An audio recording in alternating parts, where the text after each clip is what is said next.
जनी दुकानदार ने देखो वो कह रू घराजा नहीं मार्केट ठंडा है मंदी चाली रही। अबे या मंदी किस तरह आई कही है तो मुँह तो आप लोगों ने या मंदी है जो आई है आपने यूँ देख लो लॉकडाउन केड़े चूक मार्केट में बनू हालत ये है कि अतरी दुकाना वेगी जतरावनी दुकाना में ग्राहक नहीं उतरी तो मार्केट में दुकाना वेगी हर चीज रही ये दुकाना लगी है सब लॉकडाउन केड़े गई मनक दुकानदारियाँ लगी बेच जाए जो वा वे दुकाना अतरी वेगी है जतरा तो मार्केट में ग्राहक ही नहीं तो मंदी तो याद आए सी कि तो कहीं न कहीं नई चीज बनाओ या कहीं न कहीं उत्पादन करो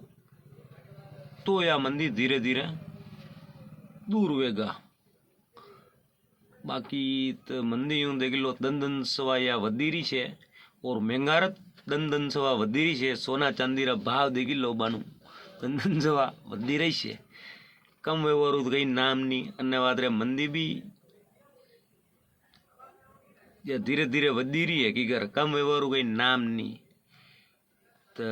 अन्नो उपाय अब कई वे सके कि मंदी कम की जाए। अगर आप लोगों ने करनी खबर हुए कि मंदी या मार्केट में कम की कर हुए तो कमेंट में